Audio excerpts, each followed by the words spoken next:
तो चलो आज हम देखते हैं किचन में मेरी मम्मी क्या बना रही है, क्योंकि मम्मी को जाना है घर।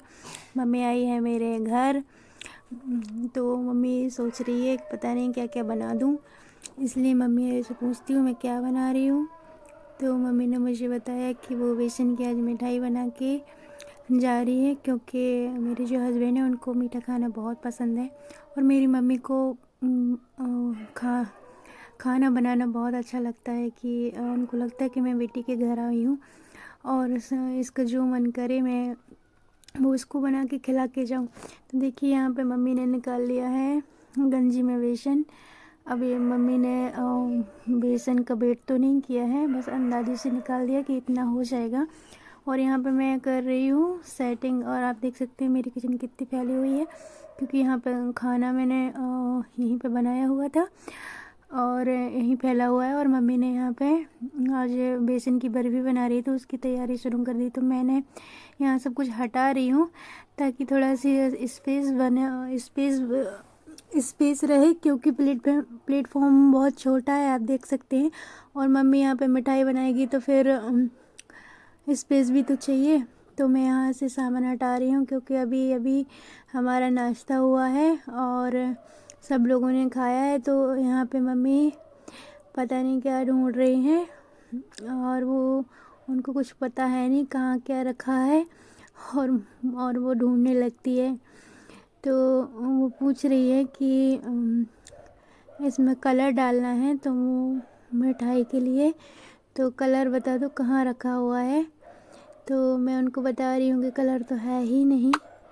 तो वो बोल रही हाँ अभी मैं देखती हूँ क्या कर सकती हूँ।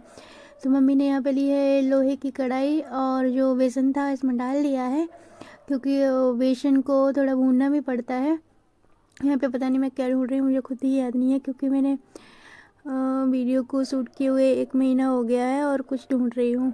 तो मम्मी यहाँ पे मिठाई बना रही थी और मैं उनकी हेल्प कर रही थी और सीख भी रही थी। तो मम्मी यहाँ बेसन को भून रही हैं, क्योंकि बेसन को हल्का भूनना पड़ता है थोड़ा सा, जब तक वो ब्राउन ना हो जाए और उसमें से अच्छी खुशबू ना आने लगे। साथ में घी ढूंढ रही थी, घी कहाँ रखा हुआ है डिब्बा। तो यहाँ पे मैंने घी निकाल लिया है और मम्मी को दे रही हूँ, क्योंकि ये जो बेसन की बर्फ़ी है घी में ही अच्छी लगती है। और प्योर घी में मैं बेसन की मिठाई बना रही हूँ और ये मैं घी डाल रही हूँ। यहाँ मैं हम लोग किसी चीज़ का मेजरमेंट नहीं कर रहे हैं, क्योंकि यहाँ अंदाजे से सब कुछ चल रहा है। आप भी यदि बेसन की बर्फ़ी बनाएं तो जो घी है वो अपने अनुसार लें, क्योंकि बेसन घी इसमें इक्वल ही लग जाता है बेसन के बराबर, क्योंकि इसमें घी कुछ ज़्यादा ही लगता है। पूरी बर्फ़ी ना घी या डालडा से भी आप बना सकते हैं। तो यहाँ पे घी बहुत ज़्यादा लगता है, पानी के जैसा। पूरा हमें बेसन को घी में ही अच्छे से भूनना पड़ता है। यहाँ पे देखिए अभी मैंने आधा ही घी डाला है और यहाँ पे करीब अभी आधी से ज़्यादा घी डलेगा। तो आप देख सकते हैं बेसन जो है ना पूरा घी में ही भूनना पड़ता है। तो यहाँ पे अब घी देखो मेल्ट हो गया है। ये इसमें मैंने पानी का बिल्कुल भी यूज नहीं किया है, यदि पानी का यूज करेंगे तो वो बर्फ़ी बिल्कुल अच्छी नहीं बनती है। और घी से बनाए तो वो बहुत ही टेस्टी, बहुत ही स्वादिष्ट रहती है। और फिर मम्मी के हाथ से बन रही है तो उसका तो बात ही अलग है, क्योंकि मम्मी के हाथों में जो प्यार होता है ना वो खाने में भी आ जाता है। और मेरी मम्मी ना स्वीट वगैरह बहुत अच्छा बनाती है, वो कुकिंग भी बहुत अच्छा करती है, बहुत टेस्टी। तो यहाँ पे आप देखिएगा सारा घी में ही बेसन को भून लिया है अच्छे से, पर यहाँ घी कम था तो मैंने यहाँ पे घी को और ऐड किया है। और यहाँ पे ये याद रखना है कि लम्स बिल्कुल भी ना रहे। सारी गुठलियों को घी में ही मिक्स कर देना है ताकि एक भी लम्स ना रहे। और यहाँ देखिएगा मैं चल फिर रही हूँ, यहाँ पे वहाँ पे जा रही हूँ, और मम्मी है ना मिठाई को बना रही है और मैं यहाँ सीख भी रही हूँ कि मम्मी कैसे कैसे बना रही है। तो यहाँ पे लम्स फ्री बेसन करना है ताकि बिल्कुल भी ना लम्स ना रहें और जो बेसन है घी में अच्छी तरह से घुल जाए। और यहाँ पे कंटिन्यू चलाते रहना है। एक तो कढ़ाई लोहे की है जो पतली है, जो जिससे बेसन चिपकता है, और दूसरा ये है कि हमें यहाँ कंटिन्यू बेसन को चलाते रहना है और फ्लेम को कम करना है। आपको देखिएगा मम्मी फ्लेम को कम करती जा रही है। और यहाँ पे बेसन को अच्छा ब्राउन होने तक भून लिया था और उसके बाद घी को ऐड किया था। और फिर आप देखिएगा अब घी में भी मम्मी अच्छे से भून रही हैं और इसको कंटिन्यू चला रही हैं, क्योंकि बेसन है ना नीचे बैठता है और ये बहुत चिपक जाता है। इसलिए गाइस इसको बिल्कुल भी छोड़ना नहीं है कि ये अपने आप इसमें मेल्ट होते जाएंगे लम्स। नहीं, यहाँ पे चम्मच को कंटिन्यू चलाते रहना है, चाहे हाथ दर्द हो चाहे कुछ भी हो। तो यहाँ पे मैंने क्या किया है, जो येलो कलर होता है, फूड येलो कलर, मैंने थोड़ा 4-5 ड्रॉप डाल दिए हैं, क्योंकि इसमें 4-5 ड्रॉप ही थी मेरी शीशी में, तो मैंने यहाँ पे ऐड कर दी हैं।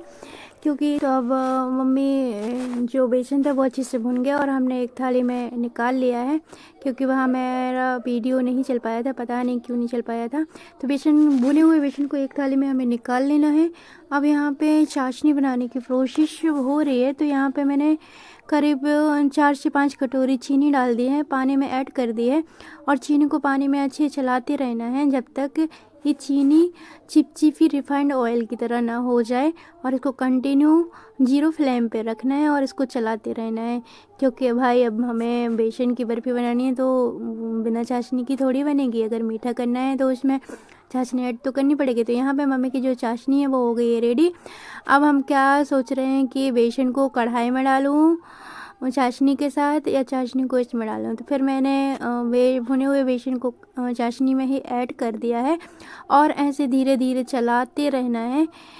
धीरे धीरे एक एक करके थोड़ा थोड़ा करके जो भुना हुआ बेसन है उसको चाशनी में ऐड करना है और 1 चम्मच से अच्छे से चाशनी और बेसन को मिक्स करना है। यहाँ पे अकेले का काम तो है ही नहीं, 2 लोग चाहिए या फिर हेल्प करने के लिए, क्योंकि यहाँ पे कंटिन्यू चम्मच को चलाना पड़ता है, नहीं तो हमारे जो बेसन है वो बैठ जाएगा और जल जाएगा। तो यहाँ पे मम्मी थी, मम्मी की हेल्प करने के लिए मैं थी, तो हम दोनों ने मिलके ये मिठाई को बना ली। और देखिएगा अब जो बेसन है वो अच्छे से मिक्स हो गया और हमने एक थाली में घी लगा लिया था, पहले से ग्रीस कर लिया थाली को और उसी में ये बेसन की मिठाई को डाल दिया। तो अब यहाँ पे जो बेसन की जो बर्फ़ी है उसको अच्छे से इक्वल करना है। तो मम्मी ने प्लेट की हेल्प से इसको इक्वल कर दिया है और यहाँ पे मैंने कुछ ड्राई फ्रूट थे इनको ऊपर से ऐड कर दिया है। और अभी आप चाहे तो ड्राई फ्रूट में कोई भी ड्राई फ्रूट ले लें और ऐसे चम्मच या प्लेट की हेल्प से अच्छे से प्रेस कर दें, ताकि सारे जो ड्राई फ्रूट हैं वो अच्छे से चिपक जाएं। तो यहाँ पर देखिए जो ड्राई फ्रूट है वो अच्छे से चिपक गए हैं। तो यहाँ पे मेरा बेटा रेडी था बर्फ़ी खाने के लिए। तो अब हमारी जो मिठाई है वो अब काटूंगी मैं। तो मैं सोच रही मैं कैसे काटूं, कोई बोल रहा है ऐसे टेढ़ा काटो, क्योंकि इसमें भी कई प्रकार की डिज़ाइनें होती हैं।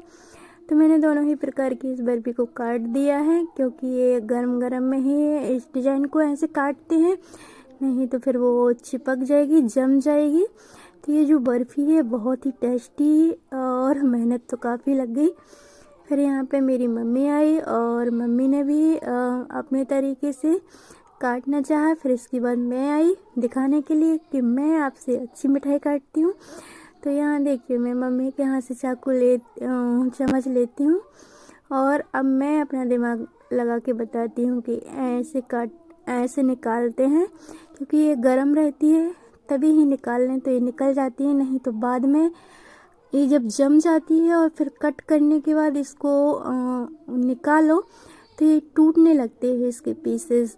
तो अभी ये गरम ही गरम है और ऐसे में ही हमें निकाल देना है सारी बर्फ़ी को प्लेट से, नहीं तो ये गरम गरम इसी में जम जाएगी और फिर पीस निकालने में प्रॉब्लम हो जाएगी, सारे पीस टूटने लगेंगे।